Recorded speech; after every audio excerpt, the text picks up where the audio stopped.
자, 오늘이 뭐 영하 9도까지 떨어졌다면서요. 서울이 추워가지고 그런가 오늘 결석이 좀 있는데 하여튼 결석 가급적이면 하시면 안 돼요. 자, 하루에 수업하는 내용이 만만치 않아요. 그래서 결석하게 되면은 동영상으로 꼭 보충하셔야 되는데 그 동영상 보는 것도 만만치 않죠. 그래서 가급적이면은 결석하지 마시고요. 자, 그리고 오늘 처음 오신 분들은 야, 이게 또 뭐냐, 완전히 그냥 멘붕 같아요. 멘붕 같은데, 자, 지금까지 해오셨던 분들도 다 마찬가지입니다. 다 처음 듣는 거니까 절대 뭐 주눅 들고 그러실 필요는 없고요. 그리고 하루라도 빨리 이거 들어야 돼요. 계속 처음 들을 때는 완전 이게 뭔가 정신적인 충격이 엄청나요. 문화적 충격이라고 그러죠. 근데 이게 한 번 듣고 두 번 듣고 반복하면서 이 충격이 좀 완화가 되는 거죠. 그래서 가급적이면 빨리빨리 오셔갖고 들으셔야 돼요. 그러면 자, 이어가지고 요 설립인가 신청할 때 동의 요건 또 하나 더 보죠. 또 가로 2번에 재건축 사업 보겠습니다. 그 1번에 재건축 사업 추진위원회가 조합 설립하고자 할 때는 주택단지 안에 공동주택 각 동별 동그라미 동별 구분 소유자 과반수 밑줄 구분 소유자 과반수 이 동의와 주택단지 안에 전체 동그라미 전체 구분 소유자 4분의 3 이상 및 토지 면적 4분의 3 이상 쫙 밑줄 저 구분 소유자 4분의 3 이상 및 토지 면적 4분의 3 이상의 토지 소유자 동의 가까워 둬가지고 역시 시장군수한테 인가받아야 된다. 그러면 저번에 재건축 이것도 봤는데요. 자, 재건축 조합 설립 인가 신청할 때 동의. 자, 이거는 다시 두 가지로 나눠져요. 원래는 주택단지 안일 때하고 주택단지 밖 이렇게 두 가지가 있는데 재건축은 일반적으로는 어디서 하는 거예요? 아파트 단지, 주택 단지에서 하니까 우리가 지금 읽어본 거는 주택 단지 안에서 동의 요건이라고 그래요. 그러면 단지 안에서 동의 요건 일단 동별로 구분 소유자 얼마의 동의다. 과반수. 동별 구분 소유자 과반수의 동의라고 그래요. 그럼 일단 구분 소유자 그랬는데 구분 소유자라는 말 들어보셨어요? 자, 민법에서 집합건물법 들어갔어요? 자, 집합건물법에서 구분 소유자 누구라고 배웠어요? 네, 뭐 들어만 봤죠. 자, 구분 소유자는 쉽게 얘기하면 그냥 세대 소유자 얘기하죠. 세대 소유자. 그래서 정확하게 얘기하면은 뭐 전유 부분의 소유자 이렇게 얘기하는데 뭐 그거 됐고요. 그냥 세대 소유자. 그래서 동별로 세대 소유자 얼마? 과반수. 플러스 단지 전체에서 구분 소유자 그리고 토지 면적. 전체 구분 소유자 토지 면적의 얼마 이상이냐? 4분의 3 이상의 동의를 받아야 된다. 그러면 이 동별 요건하고 전체 요건을 다 충족시켜라 하기인데 일단 전체적으로는 얼마래요? 4분의 3이면 75%. 그럼 예를 들어서 자, 우리 아파트 단지가 이렇게 있어요. 1동, 2동, 3동, 4동. 자, 4동으로 구성된 아파트 단지. 자, 여기서 이제 재건축 조합 설립 인가 신청해서 동의 받아요. 2동하고 3동하고 4동. 구분 소유자는 재건축에 다 찬성했어요. 다 찬성. 그러면 전체 얼마 나왔어요? 4분의 3 나왔죠. 전체 4분의 3인데 자, 1동에서는 구분 소유자 3분의 1만 재건축에 찬성했습니다. 그러면 조합 설립 인가 신청 못한다 하기죠. 무슨 요건 미달이에요? 동별 요건 미달. 그래서 자, 전체적으로는 4분의 3인데 동별로도 얼마의 동의는 충족해라. 과반수. 동별로 과반수의 요건을 충족하면서 전체, 단지 전체에서는 4분의 3 이상의 동의가 나와야 된다. 그러면 자, 아까 재개발이나 도시환경사업도 토지 등 소유자 전체 얼마예요? 4분의 3. 재건축도 전체 4분의 3인데 여기서는 면적 2분의 이상 소유자 동의도 더 받아라 그랬죠. 여기서는 동별로 얼마의 요건을 충족시켜라? 과반수. 그래서 이 요건에 따라서 근데 재건축은 이게 공식이 안 돼. 공식이. 요것처럼 431, 1831 이렇게 공식이 안 되고 저 그냥 외워야 돼요. 동별 과반수. 전체 얼마다? 4분의 3. 그래서 요게 올해 또 개정됐어요. 요게 종전까지는 동별로 구분 소유자 3분의 2, 동별로 토지 면적 2분의 1. 아, 복잡했는데 이제 간단하게 그냥 바뀌었어요. 동별 구분 소유자 얼마? 과반수. 그래서 올해 이거 개정돼 가지고 올해 무조건 출제할 겁니다. 강조를 그냥 또 엄청 했네요. 근데 올해 시험에 나왔을까 안 나왔을까요? 이게 안 나온 것만 자꾸 얘기하니까 저 엄청 못 찍는 것 같이 꼭 느껴지는데요. 자, 안타까워서 그래. 아무튼 제가 잘 찍는다 그랬죠. 10개 찍으면은 8개는 나오고 2개 정도가 빗나가요. 그 빗나가는 거에 하나가 요거였어요. 그래서 저 내년에 나옵니다. 내년에 나올 거니까 반드시 좀 정리를 해 두셔야 돼요. 이런 설립인가 신청할 때 동의요건 이런 거는 단순한 거예요. 단순한 거. 그리고 이제 한번 외우고 모의고사 보고 틀리죠.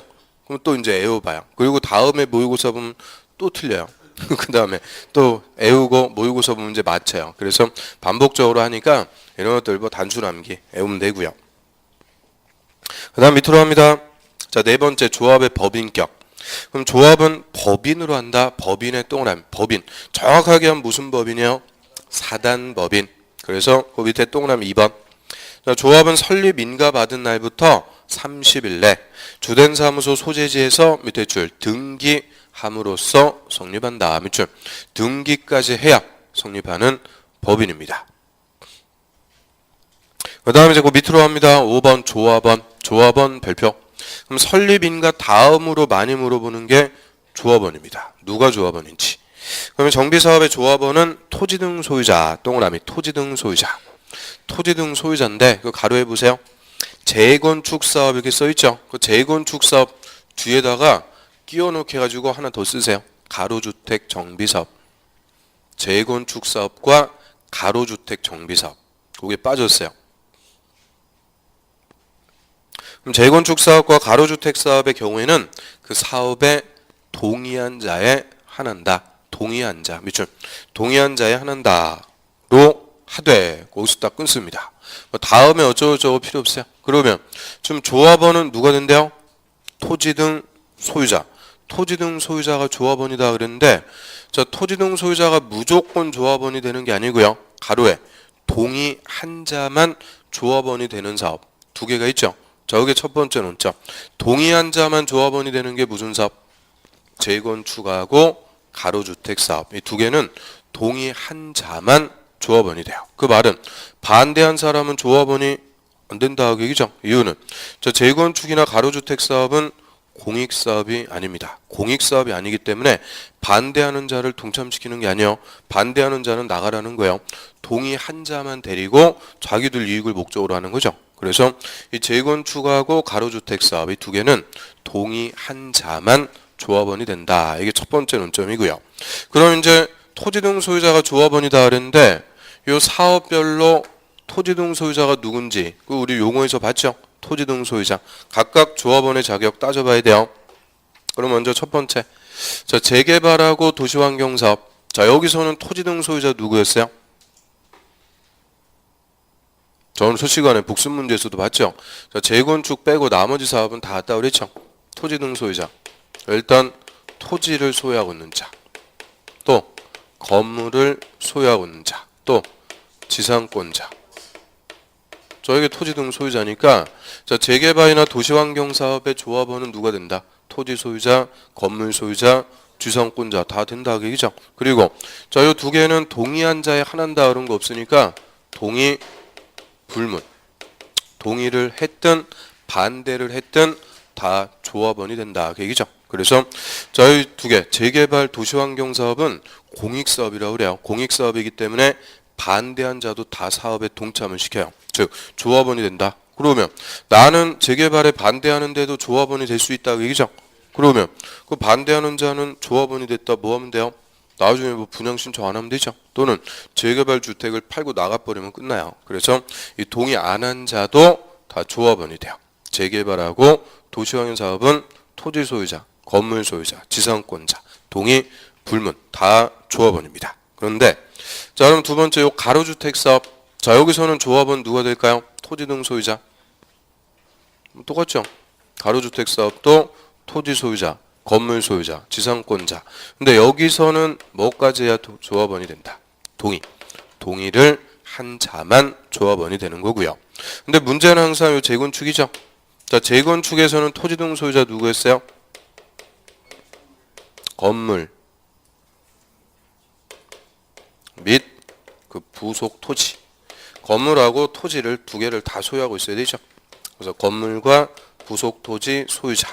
근데 이것도 뭐까지 해야 조합원이 된다? 동의 한자만 조합원이 됩니다. 그래서 단순하게 토지 등 소유자가 조합원이다 이렇게 물어보는 게 아니라는 거죠. 사업별로 구체적으로 토지 등 소유자, 즉 조합원이 누가 되는지 그거를 물어본단 말이에요. 그래서 자 일단 토지 등 소유자 개념이 다른 거는 무슨 사업만? 재건축. 나머지는 똑같아요. 다 조합원인데 동의한 자만 조합원이 되는 게 가로주택 사업하고 재건축. 그리고 재건축에서는 건물하고 부속 토지를 다 소유하고 있어야만 조합원 자격이 된다 그 얘기죠. 그러면 재건축에서는 토지만 소유하고 있다, 건물만 소유하고 있다, 조합원 돼야 안 돼요? 안 된다 그 얘기죠. 건물하고 토지 두 개를 다 소유하고 있는 자로서 동의한 자만 조합원이 됩니다. 자, 그래서 넘겨보시면은 이제 조합이 끝났는데, 자, 끝나는 게 아니고, 우리 조합의 기관 하나만 더 정리를 해봐요. 그러면 도시개발조합이든 정비사업조합이든 조합의 기관이라고 해서 크게 세 가지가 있습니다. 그럼 먼저 조합을 운영해 나가는 집행기관이다라고 그러죠. 조합의 집행기관. 이 집행기관 하면은 이름이 뭐였을까요? 임원이죠. 임원, 조합장, 이사, 감사 이런 임원이 조합을 운영, 집행을 해나가는데 자 임원이 지들 맘대로 집행하는 거 아니라고 그랬어요. 조합원이 의사를 결정한 것을 임원이 집행하죠. 그러면 조합원의 의사를 결정하는 기관을 뭐라고 부를까요? 의결기관으로서 조합원 총회가 있는 거죠. 그래서 조합원 총회에서 조합원들이 일정한 사항을 의결하면은 그 의결한 것을 임원이 집행을 하게 돼요. 그런데 조합원이 너무 많아요. 한 몇백 명 된다. 총회에서 모여갖고 의결하는 게 어렵다 그랬죠. 그러니까 조합원 대표를 뽑아서 총회 대신 의결할 수가 있죠. 그럼 대신 의결하는 기관이니까 대의기관. 그래서 대의기관의 이름은 대의원회. 그래서 항상 뭐 개발조합이든 정비사업조합이든 조합의 기관 하면은 이렇게 세 가지 있는 거예요. 집행기관으로서 임원, 의결기관으로서 총회, 총회 대신 의결하는 기관으로서 대의원회. 그래서 이 세 가지 기관이 있고요.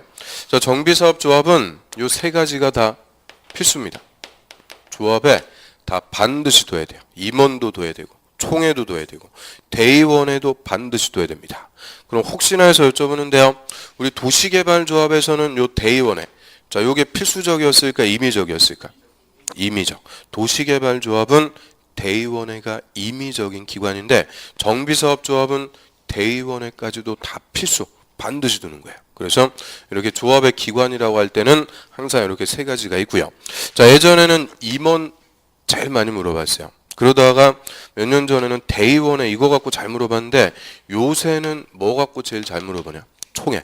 지금 3년 연속 총회 가지고 시험에서 물어보고 있습니다. 그래서 이 조합의 기관들도 아주 중요한 건데 우리 입문서에는 싹 빠져 있어요. 그래서 나중에 이제 기본서 나오면은 임원, 총회, 대의원회 우리가 다 볼 수 있는 거예요. 기본서 또 나오기가 아주 기대되고 막 그러죠. 뭐 그렇지 않아요. 아무튼 그래서 기본서 나오면 총회, 임원, 총회, 대의원회 하나씩 우리가 살펴보고요. 자, 여기까지가 이제 시행자라고 그래요. 그럼 원칙적인 정비사업의 시행자가 누구다? 조합. 그래서 조합을 설립하는 절차 우리가 쭉 공부했고요. 그럼 정비구역이 지정이 되고 조합도 설립이 됐다. 즉 시행자도 정해졌다. 그러면 이제 시행자가 구체적으로 사업을 시행을 하게 됩니다. 그래서 밑에 보시면은 3절 사업 시행 계획 이렇게 나오죠. 자, 어디서부터 사업의 절차라고 그래요. 구체적인 정비사업의 시행 단계다라고 하고요. 자, 그래서 절차 한번 쭉 보겠습니다. 일단 시행자가 정비사업 시행하려면 사업 시행 계획 자 요거부터 작성해갖고 먼저 인가한다 그래요. 사업 시행 인가한다라고 하는데 자 일단 사업 시행 계획 자 요거 무슨 계획이냐 사업 시행 계획이란 시행자가 작성하는 공사 계획이다 이렇게 생각하시면 돼요. 사업을 시행하는 게 구체적으로 이제 공사한다 그죠? 그럼 우리 항상 그냥 맨 땅에 헤딩하듯이 공사하는 거 아니죠? 공사하려면은 뭐 보고 공사한다 그랬어요? 설계도. 그래서 이 공사 계획하면 항상 주된 내용은 설계도, 공사 자금, 공사 기간 이런 공사에 관해서 시행자가 작성하는 계획이다라고 하고요. 그러면 정비 사업에서는 사업 시행 계획 이렇게 쓰는데 혹시나 해서 제가 여쭤보는데요. 우리 앞에서 배운 계획들 시설 사업하고 개발 사업 할 때는 공사 계획의 이름이 뭐였을까요?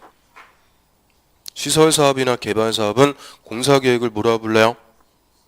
실시계획이라고 그랬죠. 실시계획. 그래서 사업을 실시하는 거나 사업을 시행하는 거나 다 의미는 같은 거예요. 그래서 여기서는 이름은 사업시행계획 이렇게 쓰는데 의미는 다 뭐냐? 공사계획. 그래서 이 공사계획에 인가 떨어지면은 이제 공사할 수 있는데 그 전에 시행자는 먼저 토지 등 소유자로부터 분양 신청받아요. 이 조합원한테 분양 신청을 받아왔고요. 이 분양 신청한 대로 분양 계획인 관리 처분 계획. 자, 요거부터 작성해갖고 또 인가받습니다. 그럼 관리 처분 계획이다 이렇게 써놨는데, 자, 관리 처분한다는 게 의미가 분양한다 이렇게 생각하시면 돼요. 그래서 우리 나중에 뭐 재개발, 재건축 이런 거 하면은 새로 아파트 분양받는다 그랬죠. 그 분양을 해주기 위한 계획의 이름을 무슨 계획이다? 관리 처분 계획. 저희 관리 처분 계획의 인가. 그래서 이 두 개. 사업 시행 인가, 관리 처분 인가. 인가 두 개가 떨어져야 이제 시행자는 기존의 건물을 싹 철거. 정비 사업에 공사한다 그래요. 그러면 정비 사업은 공사한다. 무슨 공사할까요? 우리 재개발 같은 거 하면 공사 뭐 하겠어요? 자, 기존의 건물 싹 철거해서 이제 그 후진 동네 기반설부터 새로 싹 깔아주는 거죠. 도로, 상하수도, 기반설 새로 싹 깔아주고 아파트도 새로 짓고 이런 공사하는 거예요. 역시 대규모 공사 몇 년씩 합니다. 한 4년, 5년 걸려가지고 이제 공사 다 끝났어요. 그러면 공사계획, 사업시행계획 인가받은 대로 공사를 잘했는지 검사부터 받죠. 준공검사. 근데 정비법에서는 준공 인가받는다 그래요. 준공 인가받고 시장훈수가 제대로 공사가 끝났습니다. 공사 완료 고시. 저는 공사 완료의 고시가 나면 이제 정비사업의 공사는 다 끝났어요. 다 끝났으니까 이제 시행자는 새로 지어진 아파트나 건물을 조합원에게 분양해 주게 돼요. 그 분양해 주는 것을 아파트 소유권을 조합원에게 넘겨준다라고 해서 법에서는 소유권을 이전해 준다 이렇게 표현해요. 소유권 이전. 자, 이거를 다른 말로 분양 처분해 준다 이렇게 얘기합니다. 분양 처분. 그걸 몇 월 며칠자로 분양합니다. 고시 하면은 여기서 이제 정비 사업이 다 끝납니다. 자, 요게 구체적인 사업 시행 단계라고 하고요. 자, 그리고 분양 처분의 효과는 언제 발생할까요? 고시 다음 날. 이전 고시 다음 날 이 분양 처분의 확정적 효과가 발생해요. 그러면 제가 재개발 조합원입니다. 재개발 아파트 새로 분양받았죠. 그 분양받은 아파트의 소유권 언제 취득? 이전 고시 다음 날 이제 분양받은 아파트의 소유권도 취득하게 돼요. 그래서 시행자는 부수적으로 이 분양 처분에 따라서 분양 등기 싹 해주고 또 돈 주고 받을 게 있으면은 청산함으로써 사업을 다 마무리 짓게 되죠. 그래서 요게 이제 구체적인 정비사업의 시행 단계 3단계라고 하는데요. 항상 우리 정비사업도 무슨 사업의 하나라고 그래요? 정비사업, 도시, 군 계획 사업. 자, 이것도 한 4주, 5주 연속 그냥 100번 하니까 이제 나오네요. 도시, 군 계획 사업의 하나. 계획적 개발 체계니까 항상 뭐가 먼저 나오는 거냐? 계획이 먼저 나오죠. 그래서 공사하기 위한 계획이 무슨 계획이요? 사업 시행 계획. 분양을 해주기 위한 계획이 무슨 계획이요? 관리 처분 계획. 철저하게 미리 계획부터 수립해 놓고 인가받는다 얘기죠. 그리고 인가 떨어지면 요 사업 시행 인가 받은 대로 뭐 하는 거예요? 공사. 공사가 끝나면 관리 처분 계획 인가 받은 대로 분양. 자, 요게 핵심 절차야 돼요. 공사 계획, 분양 계획, 공사 분양. 자, 요 절차에 따라서 구체적으로 사업 시행하게 되고요. 특히 정비법은 정비사업은 절차가 시험에 잘 나와요. 그래서 올해도 절차 가지고 한 문제가 물어봤는데 이 절차 이 중에서 한 5개 놓고 순서대로 바르게 나열한 것은 뭐 이런 식으로 절차를 또 물어봐요. 그러니까 또 절차 물어본다 그래서 또 아글자 따기 시작하는 거예요. 정. 아무 의미 없네요. 그래서 아글자 따고 그러는 게 의미가 없어요. 그럼 1단계 얘는 보면은 되겠죠. 기본계획, 정비계획, 정비구역. 이거야 뭐 어려운 게 아니고 항상 요 사업 시행 단계 이게 헷갈리는 건데 항상 선계획, 후개발. 계획이 먼저 나오는데 자, 공사하고 분양하는 거예요. 분양하고 공사하는 거예요. 당연히 공사하고 분양하는 거죠. 그러니까 공사 계획부터 먼저 나오는 거예요. 공사 계획 이름 뭐라고요? 사업 시행 계획. 그 다음 분양해 주기 위한 계획이 관리 처분 계획. 공사계획, 분양계획. 그 다음에 계획만 빼면 되죠. 공사, 분양. 이거 핵심 절차. 이것만 딱 잡고 있으면은 사업의 절차 이거 물어봤다. 쉬운 거예요, 어려운 거예요? 절대 쉬운 거죠. 마치라고 내는 거니까 절차 너무 부담 갖고 그럴 필요 없고요. 자, 그리고 우리가 요 관리처분 계획 인가받은 대로 주택이나 건물 줘갖고 분양을 해줘요. 이걸 무슨 방식이라고 그래요? 관리처분 방식. 분양 방식이라고 그러죠. 그래서 정비사업은 대부분 이 방식으로 하는 거예요. 관리 처분 방식. 근데 딱 하나만 이 관리 처분이 없다고 그랬죠. 무슨 사업? 물어보는 족족 그냥 정적이 흐릅니다. 정적이. 자, 주거환경 관리사업이죠. 관리사업. 주거환경 관리사업 하나만 빼고 나머지 사업은 다 무슨 방식으로 한다? 관리 처분 방식. 그래서 이 관리 처분 방식의 절차 이제 하나씩 보는데요. 416페이지 봅니다. 사업 시행 계획. 일단 사업 시행 계획 하여튼 이 사업 쪽에서는 계획들이 쏟아져 나온다고 그랬죠. 뭐 하는 계획인지 그거부터 개념 딱 잡고 들어야 된다고 그랬어요. 사업 시행 계획은 무슨 계획이라고요? 공사 계획. 간단하게 공사를 하기 위한 계획입니다. 그래서 사업 시행 인가 보세요. 사업 시행자는 정비사업 시행하고자 할 때는 사업시행계획서에 정관 등의 서류를 첨부해서 시장군수에게 제출비출, 시장군수에게 제출하고 사업시행 인가받아야 된다. 그 한마디로 시행자는 사업시행 인가 누구한테 와서 받아라? 시장군수. 시장군수한테 사업시행 인가를 받습니다. 이유는 저 밑에 보세요. 사업시행계획서의 작성. 자, 시행자는 고시된 정비계획에 따라 매출 정비계획에 따라서 사업시행계획서를 작성한다. 그럼 정비계획에 따라 작성한다 이 말은 정비계획에 맞게 작성해라 그 얘기죠. 그리고 정비계획에 맞게 작성했는지 인가 확인받는 거예요. 그러면 당연히 사업시행 인가 누구한테 와서 받아요? 논리적으로 정비계획 수립한 사람한테 와서 인가 받는 거죠. 그럼 정비계획 수립권자가 누구였을까요? 정비계획 수립권자는 시장군수. 그래서 사업시행 인가 그대로 누구한테 와서 받는다? 시장군수한테 받습니다. 그래서 시장군수에게 사업시행 인가 받고요. 자, 사업시행 인가 고시가 나면 이제 시행자는 공사에 착수, 사업을 할 수가 있게 되죠. 그럼 공사하는데 이 공사를 효율적으로 하기 위한 조치라고 그래요. 자, 특히 재개발이나 재건축 같이 주택을 철거해서 공사해요. 그럼 주택을 철거해서 공사할 때는 공사하는 기간 동안 주택의 소유자들이 살 수 있는 대책을 세워줘야 돼요. 그거를 이주대책이다라고 하고요. 이런 이주대책 관련해서 철거해서 공사를 효율적으로 하기 위한 조치. 자, 이게 밑에 4절 정비사업 시행을 위한 조치 이렇게 써있죠. 자, 이게 공사를 이제 하기 위한 조치다라고 하고요. 그거 한번 쭉 봅니다. 첫 번째. 자, 임시수용설 등에 설치했는데 이걸 임시수용 의무라고 그래요. 임시수용 의무. 저 동그라미 1번. 자, 시행자는 주거환경 개선, 그 주거환경 개선 동그라미 사업 및 재개발 사업, 재개발 동그라미. 시행으로 철거되는 주택의 소유자나 세입자에 대해서 그 정비구역 내외에 소재한 임대주택 등에 임시로 거주케 하거나 주택자금, 거기서 주택자금은 전세금 이렇게 생각하시면 돼요. 전세금의 융자 알성 같은 임시 수용에 상하는 조치를 할 수가 있는 게 아니고 해야 된다. 의무입니다. 그러면 철거해서 공사하는 기간 동안 임대주택에 살도록 해주든지 전세금을 싸게 빌려주든지 이런 법적인 의무를 부과하는 사업이 두 개라는 거죠. 무슨 사업이요? 주거환경 개선, 재개발. 이 두 개 사업만 시행자에게 임시 수용 의무라는 걸 부과합니다. 그러면 거기다가 재건축 이런 거 하나 띡 바꿔놓으면 틀린다는 거예요. 재건축 사업의 시행자한테는 임시 수용 의무를 부과하지 않습니다. 왜 부과 안 할까요? 재건축은 공익사업 아니라고 그랬죠. 공익사업 아니니까 시행자한테 이런 의무를 부과하지 않는 거예요. 그래서 자, 임시 수용 의무를 부과하는 사업은 딱 두 개요. 주거환경 개선, 재개발. 자, 이하부터는 이제 무슨 사업에서 논점이 되는지 그거를 잡아야 돼요. 그래서 임시 수용 의무는 주거환경 개선, 재개발 이 두 개 사업에서만 시행자에게 부과합니다. 그 다음에 옆 페이지로 와보세요. 자, 두 번째 토지 등의 수용사용. 거기다 하는 별표. 가로 1번의 인정. 시행자는 정비구역 안에서 정비사업. 자, 가로는 좀 이따 봅니다. 밑에 줄.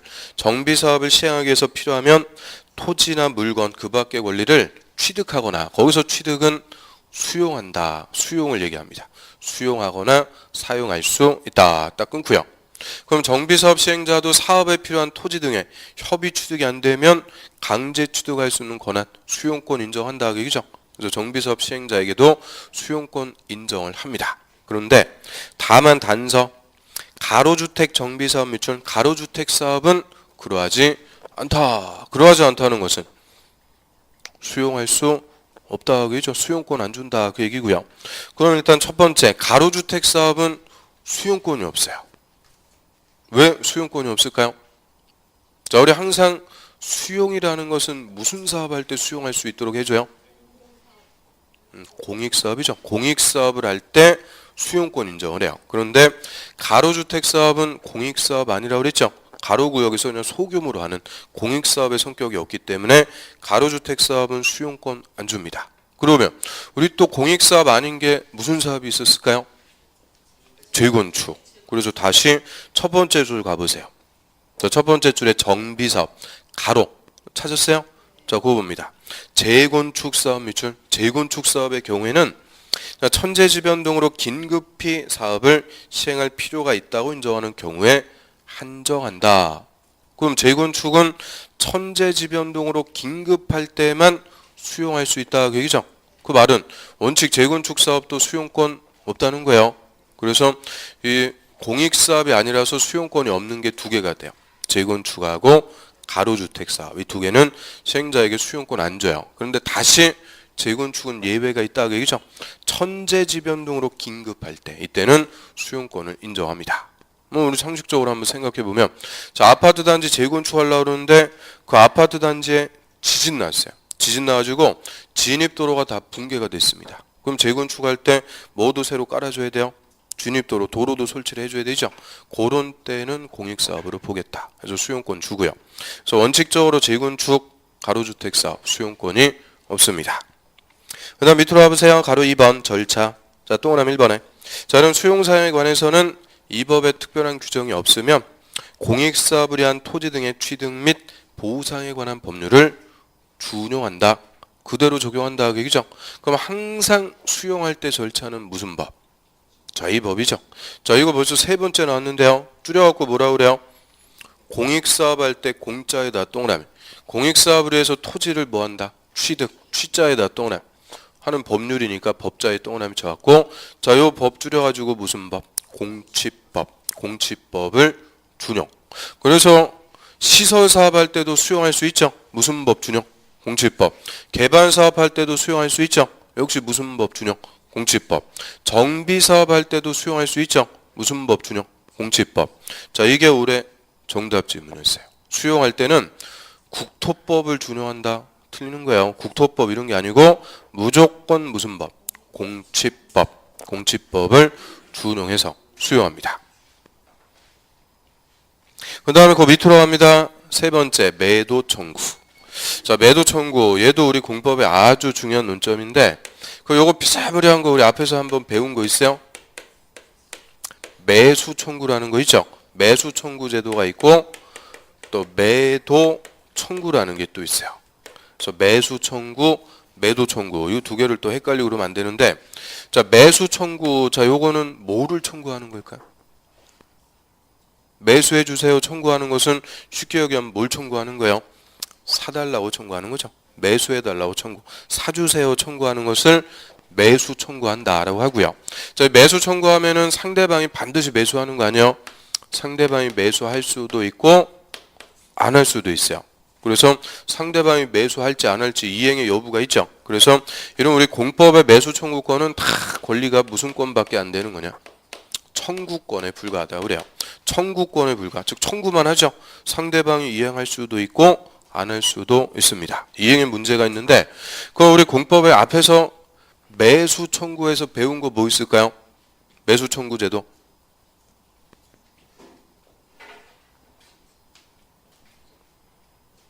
아무 생각이 없는 거죠. 자, 국토법에서 장기 미집행 시설 부지에 매수 청구해서 매수 청구 하나 배웠죠. 그럼 장기 미집행하면은 몇 년일까요? 10년 내 사업 안 하고 있을 때 이때 시설부지에서 과도하게 소유권의 제한을 받는 지목이 대인 토지 소유자가 내 땅을 사주세요. 사달라고 청구하는 것을 매수 청구다 이렇게 얘기하죠. 그러면 매수 청구하면은 상대방은 반드시 매수해 줘야 돼요. 매수할 수도 있고 안 할 수도 있고. 그래서 매수 청구권은 다 그냥 청구권밖에 안 돼요. 청구만 해요. 근데 요거하고 구분해 가지고 매도 청구라는 게 있어요. 매도 청구. 그럼 매도 청구는 뭐를 청구하는 걸까요? 매도 청구는 매도를 청구한다. 매도가 팔라는 거죠. 팔고 나가세요. 팔라고 청구하는 것을 매도 청구라고 그래요. 그래서 일단 자, 매수 청구는 뭘 청구한다고요? 사달라고. 매도 청구는 팔라고 청구하는 것을 매도 청구. 아유, 하나하나가 그냥 힘들어 죽겠어요. 그래서 매도 청구는 행사하면은 무조건 매매 계약이 체결돼서 상대방이 무조건 팔고 나가야 돼요. 쫓아내는 겁니다. 그래서 매도 청구는 말은 청구라고 쓰고 있지만 법의 성격은 권리의 성격은 형성권이라고 그래요. 상대방의 의사에 관계없이 법률 관계를 형성시켜 버립니다. 그래서 형성권이라고 하는데 저 민법 시간에 권리의 종류, 청구권, 형성권 이런 거 배웠죠? 배웠죠? 그래서 저 청구권하고 형성권 다른 거예요. 자, 형성권 대표적으로 뭐 있다고 배웠어요? 민법에서. 그냥 뭐 배우기만 했죠. 아무튼 자, 됐고요. 그럼 민법 시간에 따져보시고.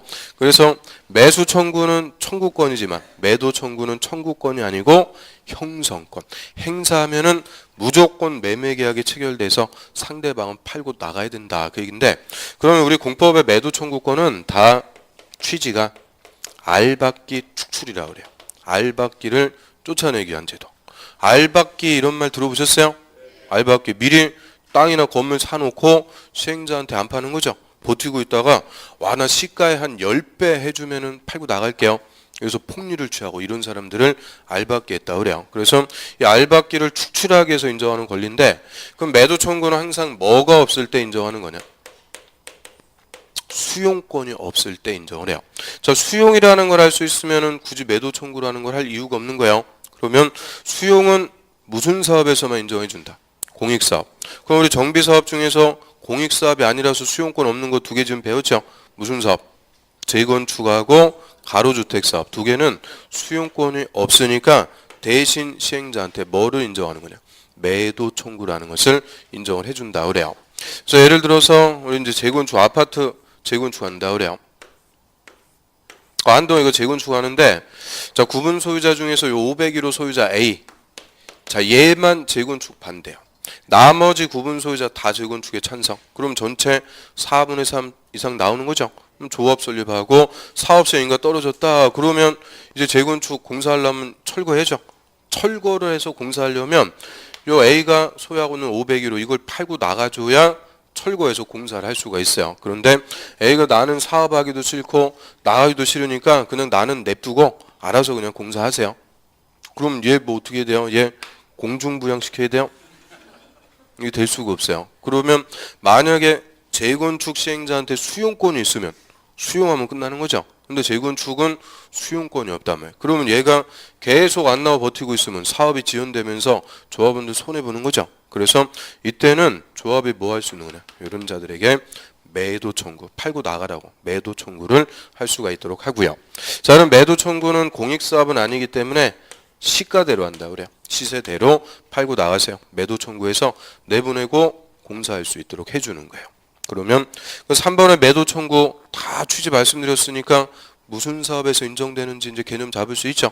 자, 매도 청구는 수용권이 없는 무슨 사업? 재건축 동그라미, 가로주택 사업 동그라미. 딱 이 두 개 사업만 인정하는 거예요.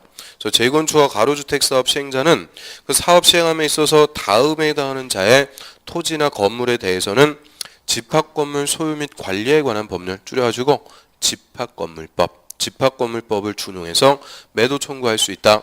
그 집합건물법 준용한다 그 말이 요거예요. 시가에 따라서 매도 청구할 수 있다. 그럼 매도 청구하면은 무조건 시가대로 매매계약 체결돼서 팔고 나가라 쫓아내는 거라고 그랬죠. 그럼 누구한테 매도 청구할 수 있는 거냐? 동그라미 1번. 조합 설립에 동의를 하지 않은 자. 그 조합 설립에 동의하지 않은 자 밑줄. 동의하지 않은 자. 그럼 동의 안 했어요? 자, 이 자들 누굴까요? 동의 안 했다는 것은 조합원 된다 안 된다? 안 된다. 그 얘기죠. 자, 재건축과 가로주택 사업은 동의한 자만 조합원이라고 그랬죠. 동의 안 했으면 조합은 안 돼요. 또 두 번째, 건물이나 토지만 소유한 자. 자, 이거는 재건축만. 그럼 재건축에서는 조합원, 즉 토지 등 소유자 누구였을까요? 재건축에서는 토지 등 소유자가 건물 및 부속 토지 두 개를 다 소유하고 있는 자라고 그랬죠. 근데 건물만 소유하고 있다, 토지만 소유하고 있다, 이 자들은 아예 조합원 자격이 없는 거죠. 그래서 1번하고 2번, 자, 두 개 딱 묶어가지고 그 한마디로 동그라미 1, 동그라미 2, 누가 아닌 자요? 조합원이 아닌 자, 조합원 X 딱 씁니다. 조합원이 아닌 자. 그럼 조합원이 아니니까 사업 안 하죠. 자, 여자들이 소유하고 있는 토지나 건물에 대해서 안 팔고 버티고 있을 때는 뭐 할 수 있다? 매도 청구라는 것을 할 수가 있도록 해준다. 그 얘기죠. 그래서 그 수용 다음에 매도 청구 쓰는 이유는 항상 연결되는 거예요. 수용권이 없을 때 별도로 인정하는 권리가 매도 청구권이다. 이게 딱 개념적으로 정리해 두시면 되고요. 그 다음에 그 밑에 4번 지상권 등의 계약 해지. 자, 해지 이렇게 써놨는데 역시 민법에서 해지라는 말 들어보셨어요? 해지는 뭐예요?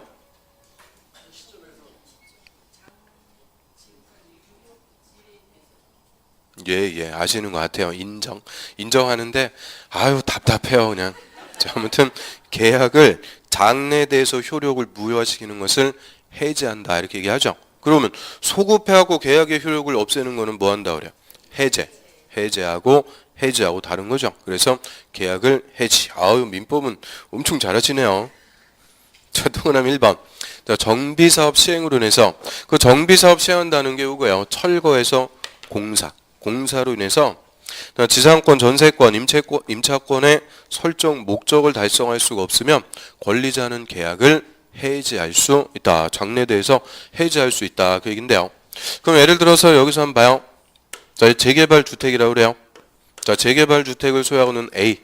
자, A가 갑한테 임대차 설정해가지고 갑이 임차권자로서 이 주택에 살고 있어요. 임차인인데, 자, 이제 관리처분인가 떨어져 갖고 기존의 건물을 철거해서 공사 들어갑니다. 그럼 철거해서 공사 들어가게 되면은 임차권자는 이제 못 살게 됐죠. 자, 못 살게 됐다. 이걸 좀 유식하게 임차권의 설정 목적을 달성할 수 없게 됐다. 이렇게 표현하고요.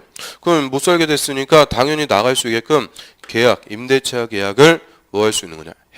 해지하고 나갈 수 있도록 해줘요. 그런데 계약 해지하면은 나가는 거 아니죠? 당연히 뭐를 받아야 돼요? 뭐를 빼줘야 돼요? 보증금 빼줘야 받고 나가는 거죠. 그러면 이 주택의 보증금이 예를 들어서 2억이라고 그래요. 그러면 임차권자 갑이 계약 해지하면서 나 내일 나갈 거니까 내일까지 보증금 빼주세요. 원래 보증금 누가 빼줘야 돼요? 임대인 A가 빼줘야 되는데 내일까지 2억 해주세요. 해줄 수 있어요? 없어요? 뭐 돈이 뭐 2억이 쌓아둔 것도 아니고 일반적으로는 새로 들어온 사람한테 받아갖고 넘겨줘야죠. 근데 새로 들어오는 게 없으니까 집주인한테 보증금 2억 빼주세요. 못 빼줘요. 그러면 얘 보증금 못 받으면 안 나오고 버티죠. 그럼 철거해서 공사가 안 됩니다. 따라서 정비법에서 임차권자는 계약을 해지하면서 그 보증금 등의 반환 청구를 누구한테 할 수 있도록 해주는 거냐? 돈 많은 시행자한테 할 수가 있도록 해줘요. 그러면 저 시행자한테 보증금 2억 빼주세요 청구한다는 거죠. 그럼 시행자 보증금 빼주면 이제 임차권자 받고 나가죠. 원래 누가 줘야 될 돈이요? A가 줘야 될 돈을 시행자가 대신 줬어요. 그래서 대신 준 사람이 원래 줘야 될 사람한테 청구하는 것을 구상을 청구한다라고 그러죠. 뱉어내세요. 구상한다 그래요. 그래서 이런 구상을 할 수가 있고요. 그래서 동그라미 2번 한번 봅니다. 자, 이 계약을 해지할 순자 아지는 전세금, 보증금, 그 밖에 계약상의 금전 반환 청구권은 누구한테 할 수 있다? 시행자에게. 밑줄. 이 법조문 때문에 아무 상관도 없는 시행자한테 보증금 2억 빼줘라 청구할 수 있다는 거죠. 그럼 그 밑으로 합니다. 저는 금전 반환 청구권 행사에 따라 금전을 지급한 시행자, 즉 보증금을 빼준 시행자는 원래 줘야 될 토지 등 소유자에게 뭐 할 수 있다? 구상을 할 수가 있다. 그럼 이제 구상이라는 말도 배운 거죠. 구상이라는 말이 뭐예요? 대신 준 사람이 원래 줘야 될 사람한테 내놓으라고 청구하는 것을 구상한다 그래요. 그래서 자, 여기까지가 철거해서 공사를 효율적으로 하게 한 조치들. 이거 우리가 미리 쭉 봤는데, 그럼 공사하게 한 조치 뭐 봤어요? 첫 번째.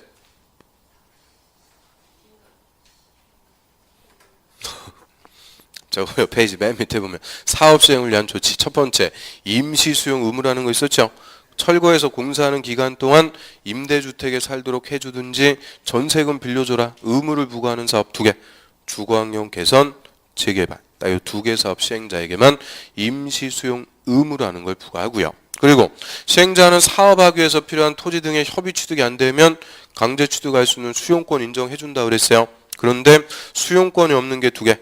재건축하고 가로주택 사업. 그러니까 이 2개 사업은 이 알박기 한 사람들, 즉 조합원 아닌 자에게 뭐를 별도로 인정한다. 매도 청구를 할 수가 있도록 하고요. 그리고 철거해서 공사가 들어가면은 기존 주택의 임차권자들은 못 살게 됐으니까 나갈 수 있게끔 계약을 해지하죠. 해지하면서 보증금 등에 관한 청구를 누구한테? 시행자에게 할 수가 있도록 해준다. 이게 한마디로 철거해서 공사를 효율적으로 하게 한 조치들이다라고 하고요. 그래서 이런 데 조치를 미리 봤는데, 저희 시행자는 철거해서 공사 들어가기 전에 요거부터 해야 돼요. 관리 처분계. 이거부터 먼저 해서 인가받도록 강조합니다. 한 페이지 넘겨보세요.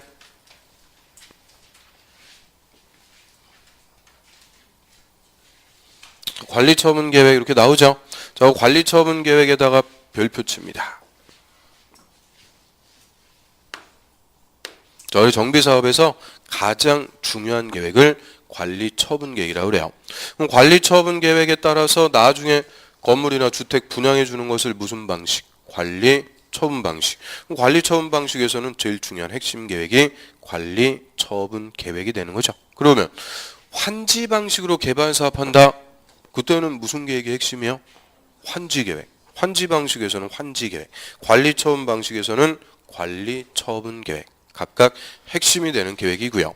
그래서 얘도 매년 한 문제 이상 꼬박꼬박 출제가 되는데, 저희 관리처분계획은 분양계획이라고 그래요. 그럼 분양계획은 시행자가 지 마음대로 작성하는 게 아니고 먼저 분양 신청을 받아갖고 작성합니다. 그래서 관리처분계획 밑에 보시면은 분양 신청 이렇게 나오죠. 적어봅니다. 동그라미 1번. 시행자는 사업 시행 인가고시가 있은 날부터 60일, 동그라미 60일 내 계략적인 부담금 내역, 부담금이란 이 조합원이 이제 궁극적으로 내야 될 돈을 부담금이라고 그래요. 계략적인 부담금 내역 및 분양 신청 기간 등을 토지 등 소유자에게 통지 알려주고 그 바로 밑에 일간신문에 공고합니다. 그러면 시행자는 사업 시행 인가고시가 났어요. 자, 토지 등 소유자한테 언제까지 어디 와서 분양 신청하세요 다 알려주라는 거죠. 그걸 분양 신청하라고 통지하고 공고한다라고 하는데, 좀 분양 신청의 통지와 공고는 사업시행 인가고시일부터 며칠 내? 60일 내 하도록 하고 있어요. 60일 내 분양 신청하세요 통지하고 공고. 그럼 이때 분양 신청하는 기간 하루 이틀 이렇게 주면 안 되는 거예요. 그럼 어디 일부러 갔다가 분양 신청 못하는 경우가 빌비재하니까 동그라미 2번. 자, 이때 분양 신청하는 기간은 그 통지한 날, 즉 분양 신청을 하라고 통지한 날부터 적어도 30일 동안 30일 이상 60일 이내로 합니다. 다만 뭐 필요하면 연장할 수도 있는데 뭐 그거까지 됐고, 자, 분양 신청 기간은 최소 며칠 이상은 줘야 된다. 30일 이상. 한 달 이상은 줘라 그이죠. 30일 이상. 그럼 밑에 동그라미 3번. 자, 대지나 건물의 분양을 받으려는 토지 등 소유자는 이 분양 신청 기간 내 시행자에게 분양 신청합니다. 당연한 거죠. 분양 받으려면 분양 신청. 저는 뭐 20평대 아파트 받겠습니다. 30평대 받겠습니다. 발코니 확장 여부 이런 것도 다 선택하는 거예요. 선택해서 분양 신청을 해요. 그러면 분양 신청한 거 그대로 시행자 관리처분 계획을 작성해서 나중에 분양을 해주게 된다. 이게 원칙적인 건데, 그 밑으로 와보세요. 가로 2번. 자, 시행자는 분양 신청을 하지 않은 자. 그 분양 신청을 하지 않은 자, 거기에 동그라미 1. 또 분양 신청 기간이 종료되기 전에 분양 신청을 철회한 자. 분양 신청을 철회한 자, 동그라미 2. 자, 그 2개만 보겠습니다. 그럼 분양 신청을 안 해요. 그 다음 분양 신청을 철회했다. 철회라는 말이 뭐예요? 철회. 쉽게 얘기하면 물린다 하기죠. 물린다.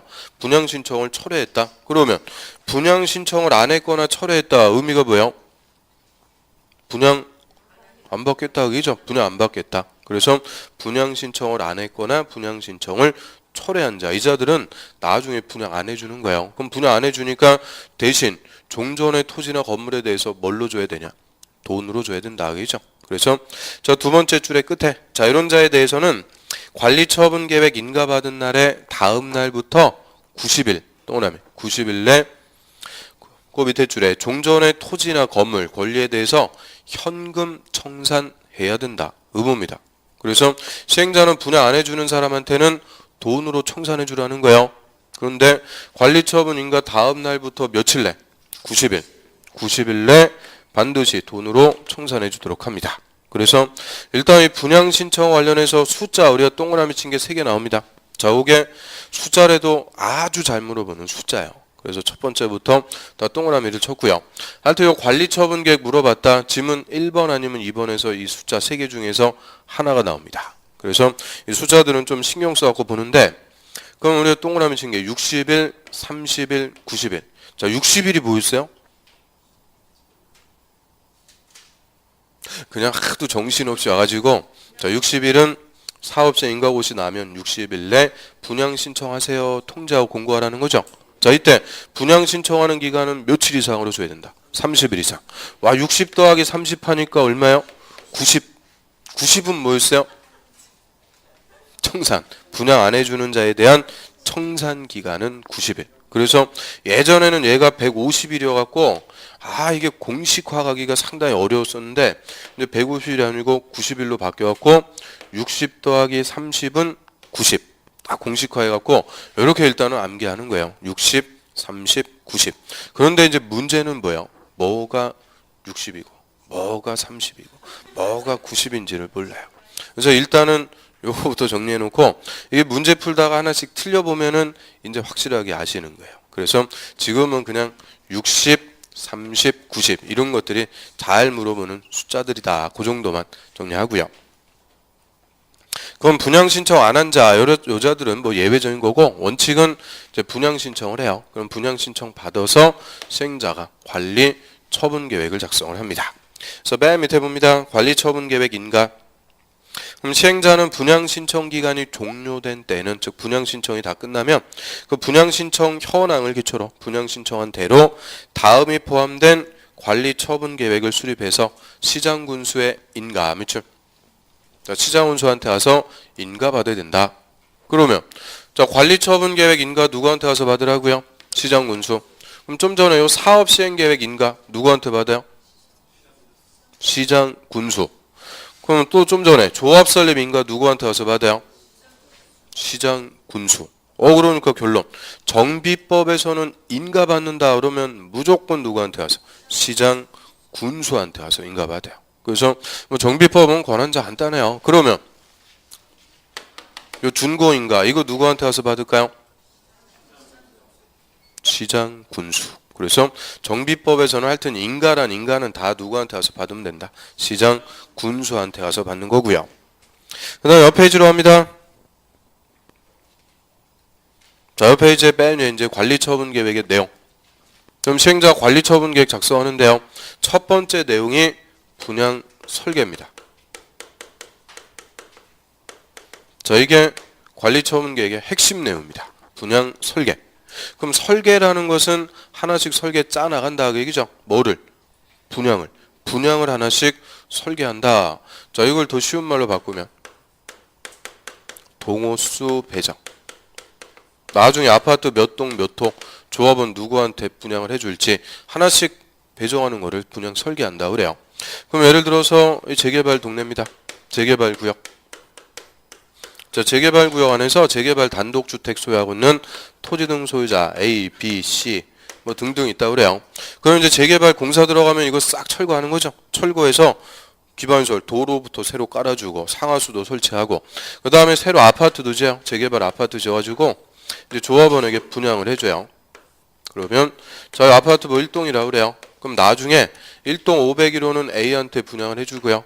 502호는 B한테, C한테는 401호 이런 식으로 나중에 지어질 아파트 몇 동 몇 호 조합은 누구한테 분양할지 하나씩 설계 나가는 것을 말 그대로 무슨 설계? 분양 설계.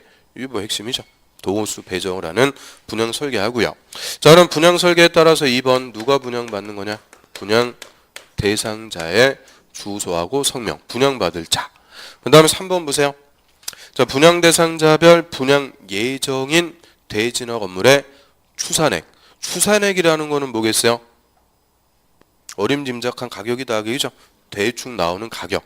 이걸 추산액이라고 하는데, 그럼 분양 대상자가 분양받게 될 대진화 건물의 가격. 이거를 세 글자로 뭐라고 하면 될까요? 분양가 이렇게 쓰시면 돼요. 이게 토지 등 소유자 새로 분양받을 아파트 가격입니다. 그래서 3.3제곱미터당 얼마, 뭐 이렇게 분양가 얼마다. 또 4번. 자, 분양 대상자별 종전 토지 건물의 명세. 명세는 목록이라고 그랬죠.